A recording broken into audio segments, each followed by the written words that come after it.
আসসালামু আলাইকুম রহমতুল্লাহি ওবরকাতুহু। সম্মানিত দর্শক, ডক্টর মোহাম্মদ ইউনূসকে নিয়ে তার প্রতিপক্ষ যারা আছেন তাদের আতঙ্ক ক্রমশই বেড়ে চলছে। আর ইতিমধ্যে ডক্টর ইউনূসের যে সকল শুভানুদ্দায়ী, সুবিধাভোগী, তার আপনজন, তাদের সকলের মধ্যে ডক্টর মোহাম্মদ ইউনূসকে নিয়ে প্রচণ্ড আশাবাদ জাগ্রত হয়েছে। এবং আমাদের যে সামাজিক মাধ্যম, যেটি কিনা এখন সমাজকে নিয়ন্ত্রণ করছে, রাষ্ট্রকে ভয় দেখাচ্ছে, এবং যত মব থেকে বিশৃঙ্খলা সবই সামাজিক মাধ্যমে হচ্ছে। তো সেই সামাজিক মাধ্যমে আপনি যদি চোখ বুলান, আপনি দেখবেন যে প্রচুর সংখ্যক মানুষ যারা ডক্টর মোহাম্মদ ইউনূসের জয়গানে, গুণগানে মুগ্ধ। তারা তাকে মহামানব বানানোর জন্য যত রকম চেষ্টা সব করে যাচ্ছেন। এই মানুষটির মতো এরকম মহাজ্ঞানী মহামানব পৃথিবীতে আর জন্ম নেয়নি। আমাদের 14 গোষ্ঠীর সৌভাগ্য যে আমরা তাকে পেয়েছি, কাজেই তার মর্যাদা রক্ষা করতে হবে এবং তাকে রেখে দিতে হবে। এর বাইরে কেউ বলার চেষ্টা করছেন যে তাকে আমরা প্রধানমন্ত্রী হিসেবে আরও 5 বছর রাখতে চাই, একেবারে ডাইরেক্ট প্রধানমন্ত্রী। সেটা কিভাবে সম্ভব, সেটা নিয়েও নানা রকম ফন্দি ফিকির করা হচ্ছে এবং নানা রকম প্রকল্প সামাজিক মাধ্যমে ছড়িয়ে পড়েছে।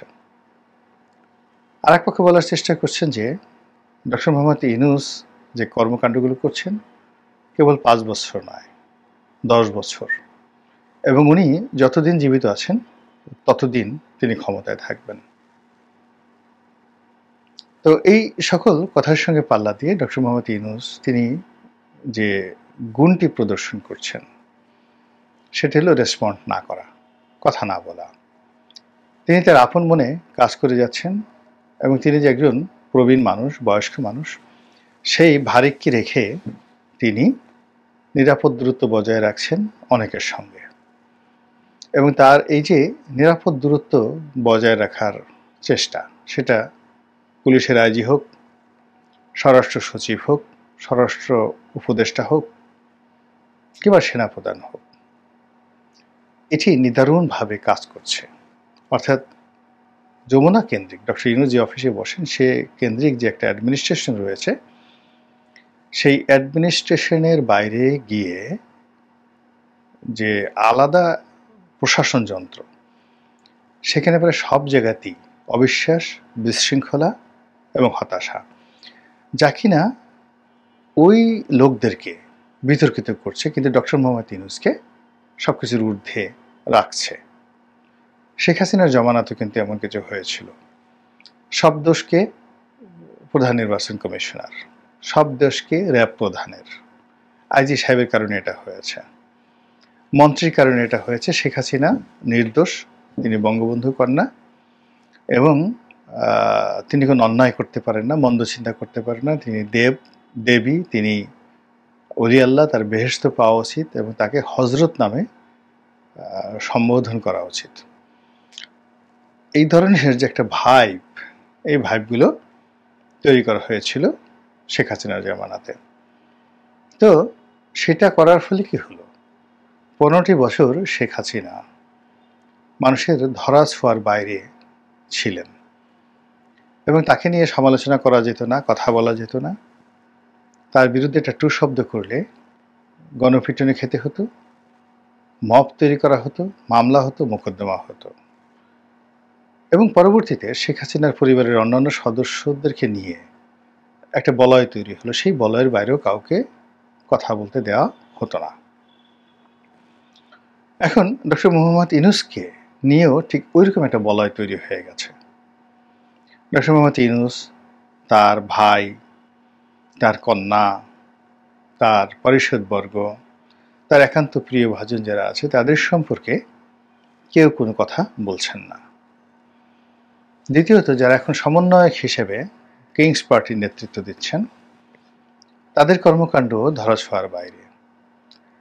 তারা ইতিমধ্যে এমন কিছু কাণ্ড ঘটিয়েছেন, এমন কিছু কথাবার্তা বলেছেন, যা স্বাধীন বাংলাদেশে যখন বঙ্গবন্ধু শেখ মুজিবুর রহমান সর্বোচ্চ ক্ষমতার অধিকারী ছিল, ঠিক সেই সময়টিতেও ছাত্রলীগের কোনো নেতা তাও কিংবদন্তির আব্দুর রাজ্জাক সাহেবের মতো মানুষ, যুবলীগের শেখ ফজলুল হক মনির মতো মানুষ, তোফায়েল আহমেদের মতো মানুষ, তারাও এইরকম কাণ্ড ঘটানোর সাহস পাননি।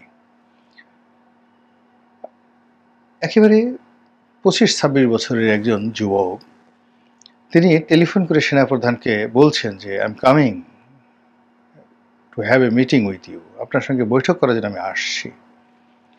অথবা উল্টো হতে পারে, সেনাপ্রধান দুনিয়ার সব মানুষকে বাদ দিয়ে এরকম একজন ছাত্র, যার বয়স 25-26 বছর, এরকম কয়েকজন ছাত্রের সঙ্গে তিনি মনে করলেন এই জাতির আগামী দিনের ভবিষ্যৎ নিয়ে, নির্বাচন নিয়ে সব লোকজন বাদ দিয়ে এদের সাথে আলোচনা করা দরকার, এখন ক্ষমতা এদের হাতে। এখন আমি গ্রাম বাংলায় মানুষ হওয়া, আমাদের গ্রামে একজন লোক ছিলেন জব্বর ডাক্তার, তিনি মাঝে মধ্যে ইংরেজিতে একটি কথা বলেন, ওয়ার্কস গন, মফিজ মাদার্স হ্যান্ড। এখন ক্ষমতা চলে গেছে মফিজের মায়ের হাতে। ইংরেজিটা ভালো মন্দ, ভুল ভ্রান্তি ডাজ নট ম্যাটার, উনি এইভাবেই কথা বলতেন এবং এটা খুব গলাচিভাতে জনপ্রিয় ছিল ভীষণ রকম, যে ওয়ার্কস গন, মফিজ মাদার্স হ্যান্ড। এখন ক্ষমতাটা আসলে মফিজের মায়ের হাতে না মফিজের বাবার হাতে না মফিজের হাতে, এটা আমরা বুঝতে পারছি না। ফলে অসম্ভব রকম কিছু ঘটনা ঘটে যাচ্ছে সারা বাংলাদেশে। তো এই অসম্ভব ঘটনার মধ্যে আপনি যে আশা করবেন, আপনি যে অপেক্ষা করবেন, আগামীকালের জন্য একটি সুন্দর সময় আপনি কামনা করবেন, এটি এখন সম্ভব হচ্ছে না। এখন পুরো পরিস্থিতি এমন একটা জায়গাতে চলে গিয়েছে যে এই বাংলায় এখন যে কোনো সময় যে কোনো ঘটনা ঘটতে পারে, যে কোনো ক্ষমতাধর মানুষ মুহূর্তের মধ্যে ফকির হয়ে যেতে পারে, যে কোনো ফকির মুহূর্তের মধ্যে আমির হয়ে যেতে পারে, এরকম একটা অনিশ্চয়তার মধ্যে চলে গেছে। এবং আমরা যা দেখছি তা বাস্তব নয়, যা শুনছি তা সত্য নয়, যা আমাদেরকে বোঝানো হচ্ছে তা বাস্তবতার বিবর্জিত। যেমন আমরা ভোক্তা অধিকার যে অধিদপ্তর, তাদের কর্মকর্তাদের খুব চলাফেরা করতে দেখি এবং তাদের কর্মকাণ্ডের কারণে আমরা অনেকেই তাদেরকে জাতীয় বীর হিসেবে মেনে নিয়েছি। তো এখন তাদের সেই প্রচার এবং প্রোপাগান্ডা এতটা স্ট্রং যে এই বাংলায় ইতিহাসের সবচেয়ে সুন্দরতম একটি, যাকে বলা হয় ঈদ, আমরা করতে যাচ্ছি, আর একটা রমজান আমরা অতিবাহিত করলাম, যেখানে দ্রব্যমূল্য বাড়েনি, মানুষের মধ্যে হাহাকার ছিল না, নির্বিঘ্নে নিরাপদে ঈদ যাত্রা হয়েছে। কিন্তু আমরা কেউ কল্পনা করি না যে আওয়ামী লীগের প্রায় 6 কোটি মানুষ, এর একটা বিরাট অংশ যারা কেনাকাটা করতে পারেনি, বিরাট অংশ পালিয়ে আছে, যাদের মুভমেন্ট নেই দেশের ভিতরে বা দেশের বাইরে। তারা ভোট দেওয়ার জন্য, ঈদ করার জন্য, কুরবানি করার জন্য এই মুহূর্তে মুভমেন্ট করছে না। তাদের খাবার দাবারও রেশনিং হয়ে গেছে। তো কাজেই কিছু দ্রব্যমূল্য, কিছু নিত্য প্রয়োজনীয় সামগ্রী, এইগুলোর দামে হেরফের হবে, অন্য সময়ের চেয়ে কমে যাবে, এটি স্বাভাবিক মার্কেট পলিসি অনুযায়ী। কিন্তু বলা হচ্ছে এটা ডক্টর মোহাম্মদ ইউনূসের একটা বিরাট সফলতা। দ্বিতীয়ত কতগুলো গুরুত্বপূর্ণ, যেমন গরুর মাংস, লেবু, আরও অনেকগুলো, চাল, এগুলোর দাম যে কি পরিমাণ।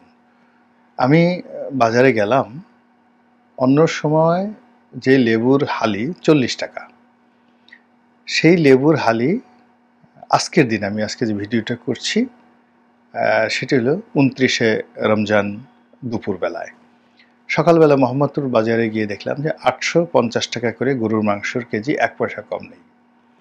মানুষ লাইন ধরে কিনছে। 2 নম্বরে হলো যে লেবু 240 টাকা করে হালি, এক একটা লেবু 60 টাকা করে মানুষ কিনছে। এবং বাজারে কোনো মাছের দামই, যে মাছ অন্য সময় 600 বা 700 টাকা করে কেজি, সেগুলো 1100-1200 টাকা করে কেজি। দোকানদারদের সাথে আলাপ করলাম, তাদের বক্তব্য হলো যে অন্য সময়টিতে যদি 10 কেজি মাছ বিক্রি হতো, এখন এটা বিক্রি হচ্ছে 3 কেজি। 2 নম্বর হলো যে অন্য সময়টিতে যে কয়জন ক্রেতা থাকে তার অর্ধেক ক্রেতাও নেই।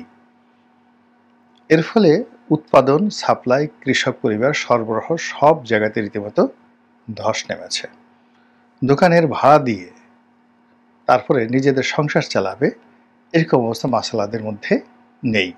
প্রতিটি মাছের দামই অনেক অনেক বেশি, কিন্তু সেগুলো বিক্রি হচ্ছে না, ক্রয় ক্ষমতা নেই আর সরবরাহ নেই। মুরগির বাজারে একই অবস্থা। তো এখন সব মিলিয়ে আপনি যদি বাজারে যান, জিনিসপত্র কিনতে যান, আপনি যে দৃশ্য দেখছেন, টেলিভিশনে আপনি যে খবর শুনছেন এবং ডক্টর ইউনূসের ভক্তদের মুখে যে কথাবার্তা শুনছেন, এই 3টি জিনিস একত্রে করলে আপনি মুহূর্তের মধ্যে উন্মাদ হয়ে যাবেন। You will become just mad, পাগল হয়ে যাবেন।